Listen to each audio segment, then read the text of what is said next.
सत्संग जी प्यार से कहिए। धन्यकार जी बोलिए। सतगुरु माता सुदीक्षा शविंदर हरदेव जी महाराज की जय। निरंकारी राजमाता गुरु बचन अवतार की जय।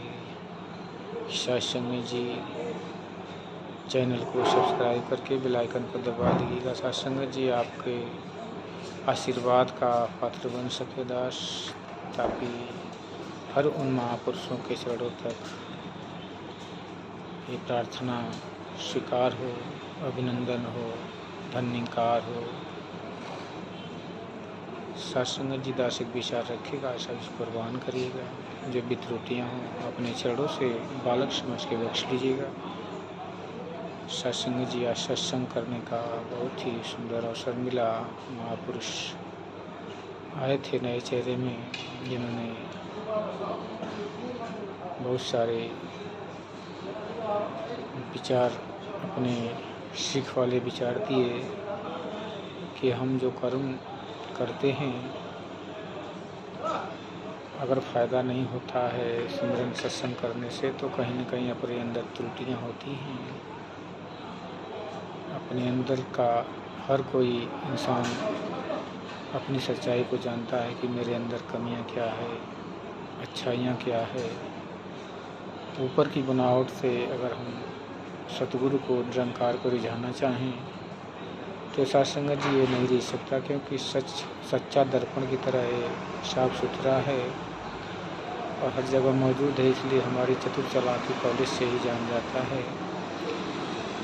सतगुरु माता सुदीक्षा जी महाराज का जो पहला वचन आया था कि शर्ट का पहला बटन अगर सही से बंद होता है तो सारे बटन अपने आप ही सटीक बैठते हैं, और अगर पहला ही बटन हमने गलत लगा दिया तो सारे बटन अप डाउन हो जाते हैं। ऐसे ही सत्संग जी कर्म भी अगर हमने पहले ही कोई उल्टे कर्म हो जाते हैं तो बाद में उसको सही करने के लिए भी कुछ और भी उल्टे कर्म करने पड़ जाते हैं। जैसे एक झूठ को छुपाने के लिए हजारों झूठ बोलना पड़ जाता है, मजबूरी हो जाती है, फिर भी वो झूठ छिप नहीं सकता।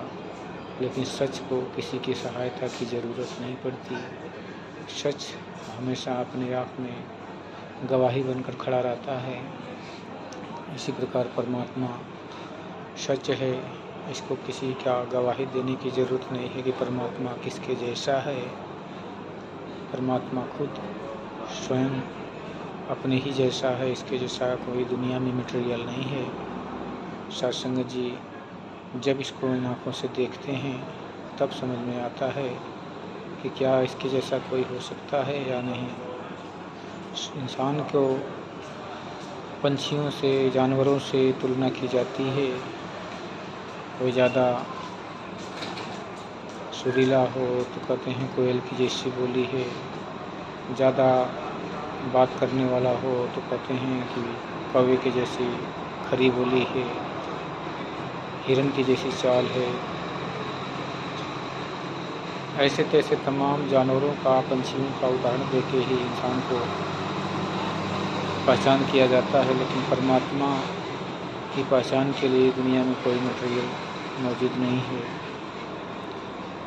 जैसे कोई गूंगे को सतगुरु बाबा जी कहते थे सत्संग जी कि किसी गूंगे से अगर गुड़ का स्वाद पूछा जाए तो उसको बखान करने के लिए उसमें ताकत नहीं है, क्योंकि अगर उस गुड़ का स्वाद जानना है तो गुड़ स्वयं ही खाना पड़ेगा। इसी प्रकार अगर कोई परमात्मा के विषय में पूछे कि परमात्मा कैसा है तो बताने की किसी की जुबान में ताकत नहीं है कि परमात्मा कैसा है। बस यही जान सकते हैं, यही बता सकते हैं कि परमात्मा निराकार है, निर्गुण है, अभेद है, अछेद है, न आता है न जाता है, न अग्नि से जलता है, न